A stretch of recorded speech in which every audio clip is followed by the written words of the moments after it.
Okay, this is our reverse classroom on the unit of photosynthesis. Photosynthesis is the unit where we're learning how plants process energy from the sun. Organisms are classified by how they get energy. A photoautotroph will be an organism that uses energy from the sun to make organic compounds like sugar, aka glucose. An example of photoautotrophs are plants, algae, and cyanobacteria. Now, photoautotrophs, they're going to use photosynthesis in getting energy in the form of visible light, which comes from the sun. So visible light is the energy that propels photosynthesis. Photoautotrophs use this photosynthesis as a way of getting energy. Now, chemoautotrophs, on the other hand, do not use photosynthesis. And an example is bacteria like Nitrosomonas, which are considered nitrogen fixers. They're chemoautotrophs.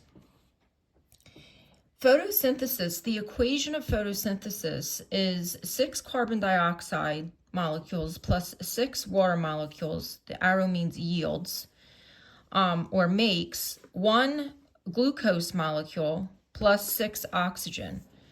On the left side of this arrow are the reactants or the ingredients, and on the right side are products. So you can see that the reactants for photosynthesis is carbon dioxide and water, and the products of photosynthesis is glucose and oxygen. Now, this is important to look at because it fulfills the law of conservation of mass. Mass cannot be created or destroyed, it only changes form. So in for the carbons over here, you can see that there's 6 carbons. You have to, on the other side of the equation, you have to take note that those carbons now are in the form of glucose. So it fulfills the law of conservation of mass, that carbon dioxide, the carbon was not created, it's not destroyed in this equation, it just changes forms from carbon dioxide into glucose. Photosynthesis and cellular respiration, they're two processes where chloroplasts and mitochondria are used.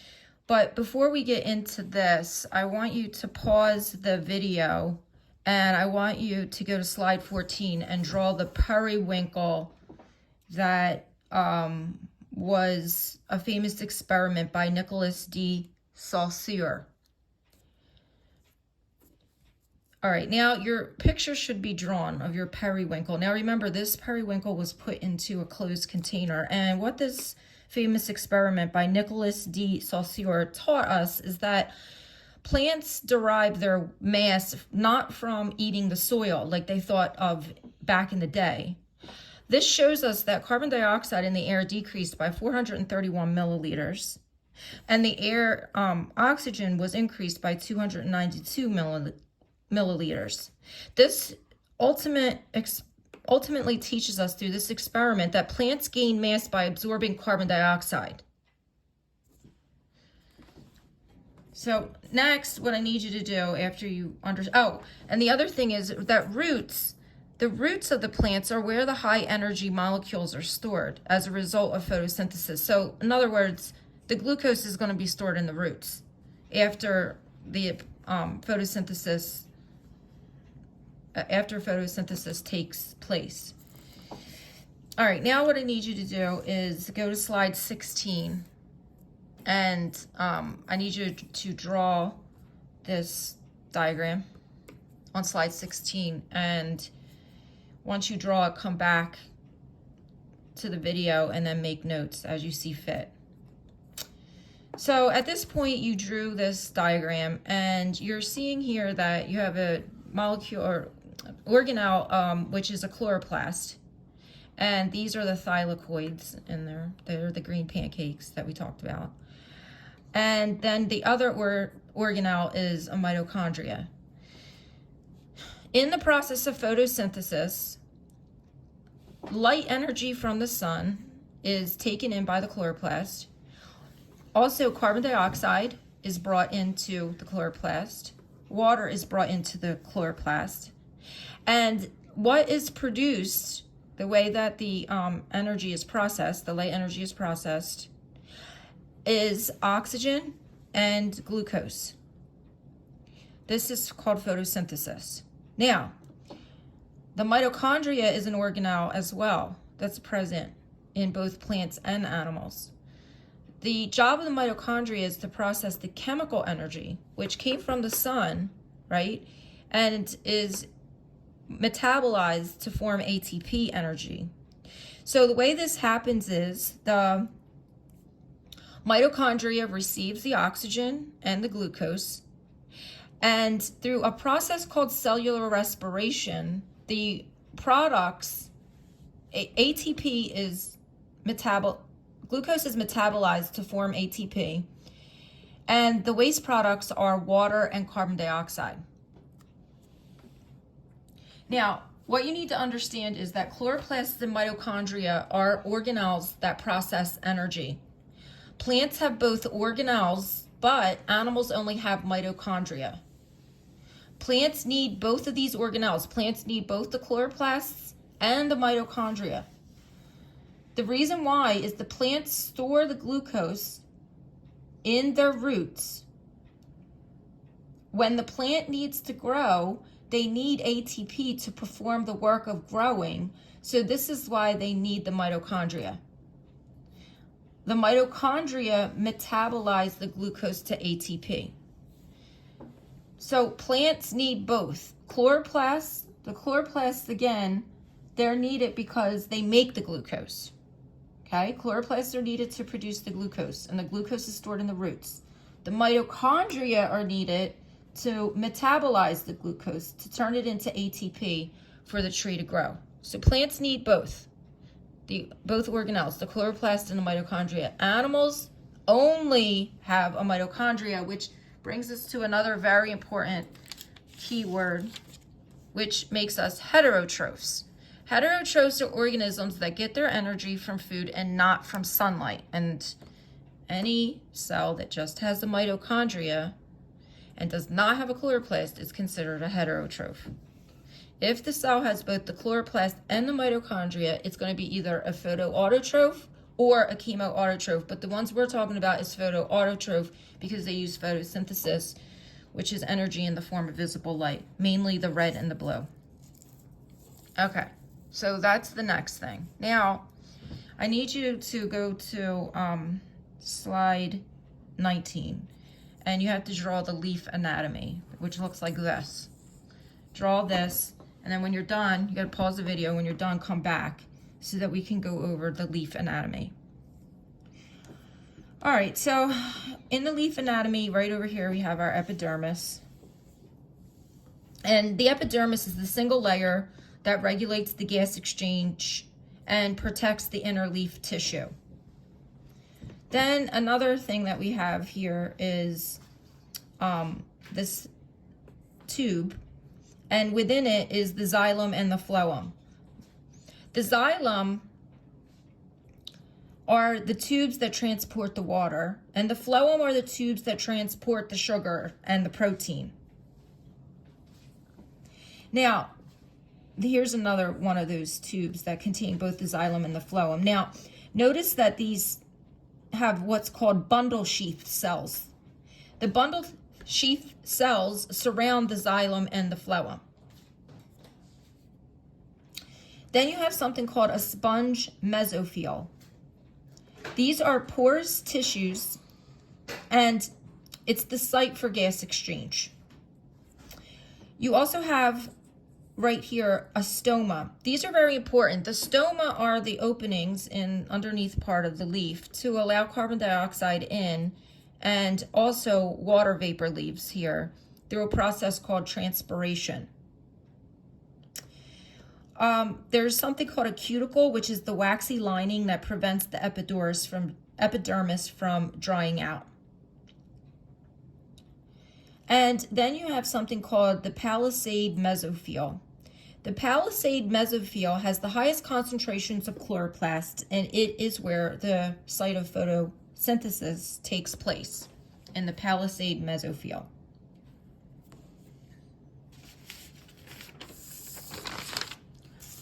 Okay, next, you have to go to slide 26 and you need to draw the chloroplast anatomy.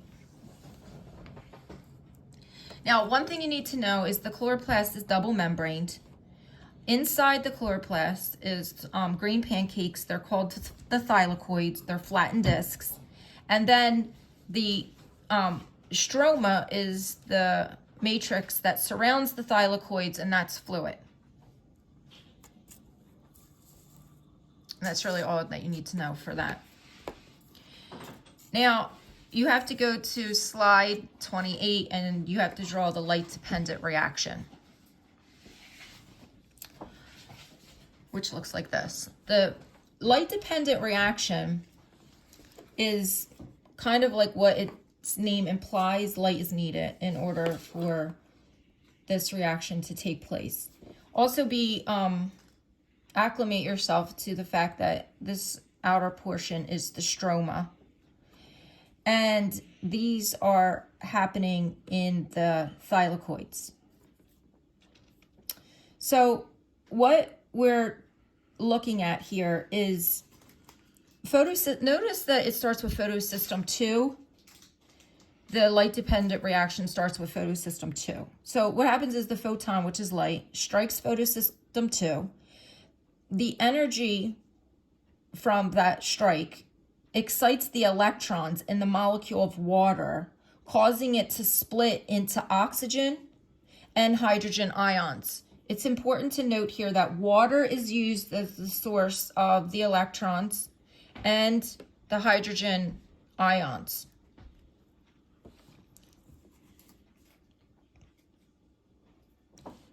So a waste product from photosystem 2 during photosynthesis is oxygen. Oxygen is the waste product. Now, also, chlorophyll B is here in photosystem 2, and chlorophyll B absorbs the red and the blue.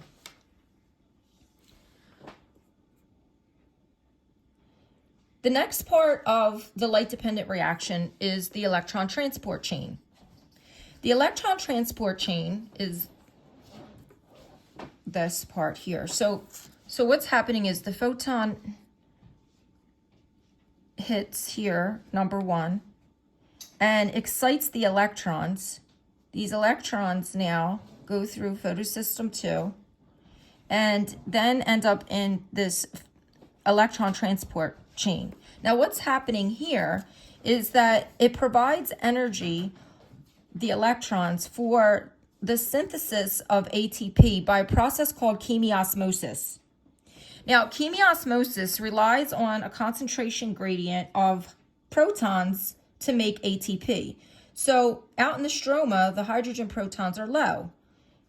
In the thylakoid, it's high, and this is ATP synthase. So the higher concentration of hydrogen ions or protons goes through the ATP synthase.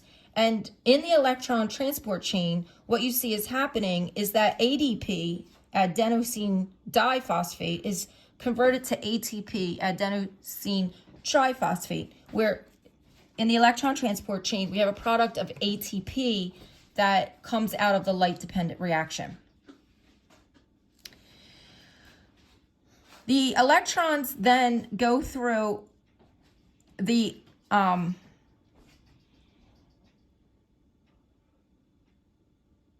light-dependent reactions takes place in photosystems, the protein complexes found in the thylakoid membranes. Okay, so the next thing that happens is photosystem 1, which is right here, absorbs another photon of light. So now you get another photon of light that hits here in photosystem 1. It re-energizes the electrons. And the reason this is happening, it's used to reduce NADP. NADP and NADPH, they accept electrons during an oxidation reduction reaction. So NADP plus is turned into NADPH. Chlorophyll A is here, and it absorbs the blue and the violet. light, visible light. So the end result, even though this looks very complicated, what you need to know is that the end result of the light-dependent reaction in photosystem 2 is that oxygen is a product that is actually a waste product of photosynthesis that happens in photosystem 2. The electron transport chain produces ATP energy, and photosystem 1 is producing NADPH. That will be used in the next reaction of photosynthesis called the dark reaction or the Calvin cycle.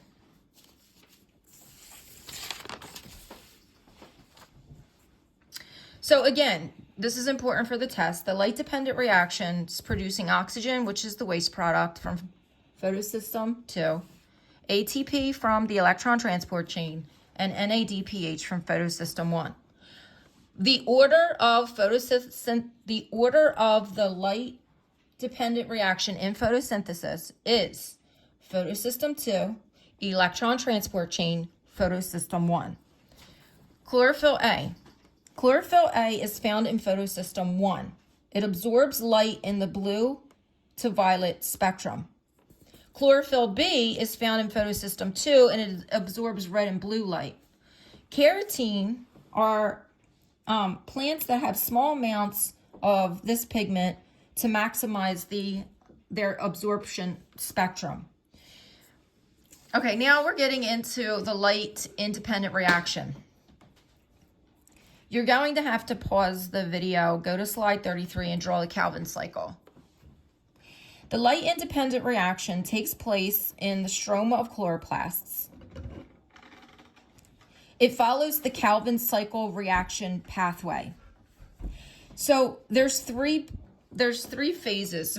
Phase 1 of the Calvin cycle is the carbon fixation phase. Then you have a reduction phase, and then you have a regeneration phase. So in the carbon fixation phase, carbon dioxide is attached to a 5-carbon molecule, and for short, it's called RuBP, which is a much longer name, but we're just going to call it RuBP. So carbon dioxide, again, is attached to this 5-carbon molecule called RuBP. And that's called carbon fixation.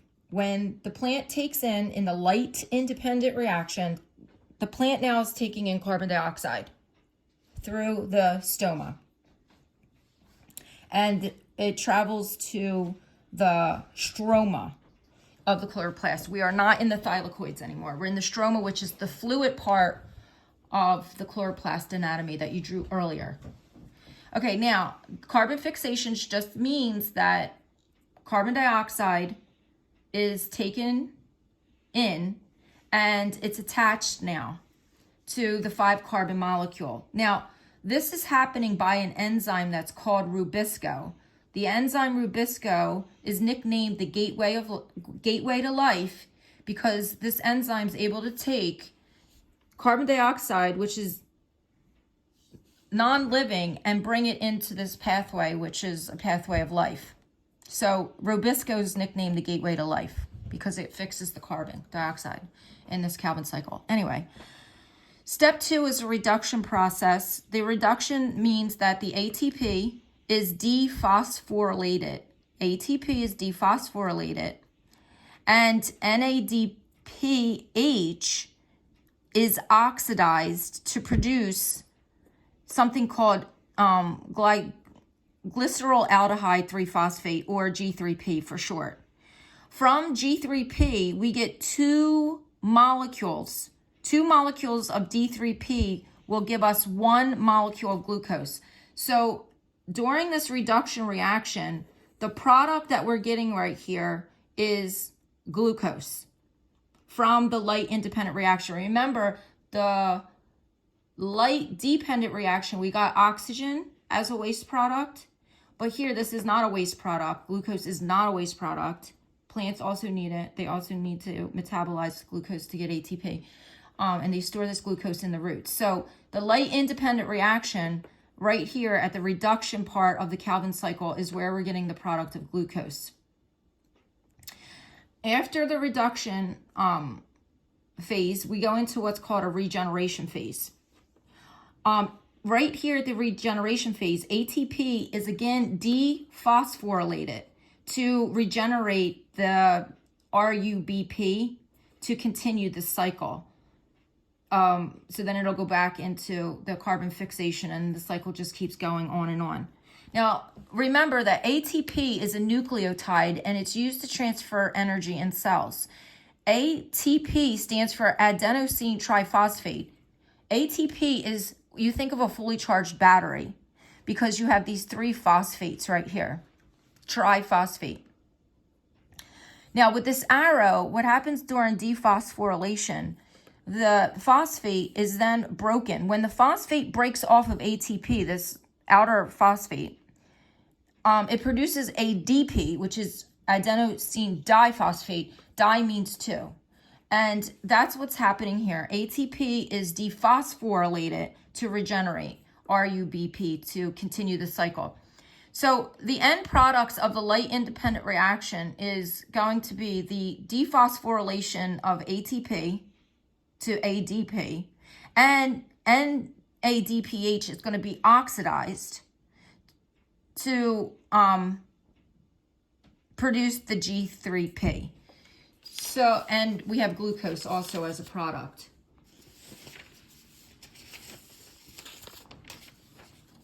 Now, the glucose made in the Calvin cycle can be combined to form starch, which is stored in amyloplasts. The starch and the glucose can be metabolized by mitochondria in the plants when the plants need it for growth. But as the plant is making the glucose, you just need to know that it's stored in an organelle called an amyloplast. Now, transpiration is another key definition that you need to know. Transpiration is the process where plants lose water through the stomata. However, the stomata is going to close during hot days to avoid dehydration. The problem with the stomata closing is that, yes, it's saving the plant from dehydrating, but it's also causing the plant not to be able to take in the carbon dioxide it needs for photosynthesis.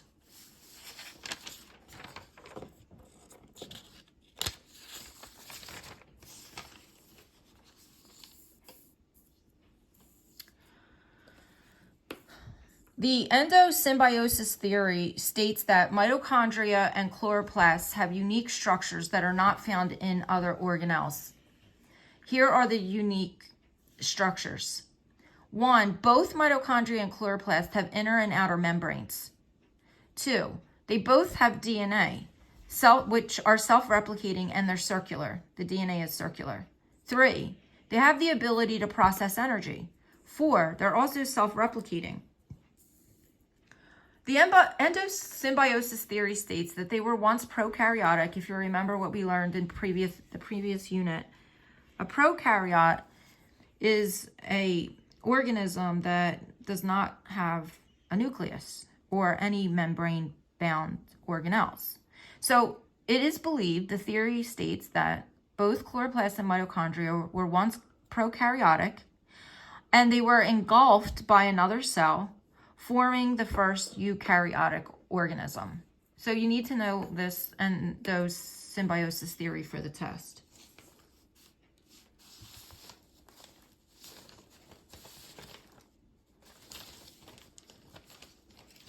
Okay, and that's all I want to discuss for today.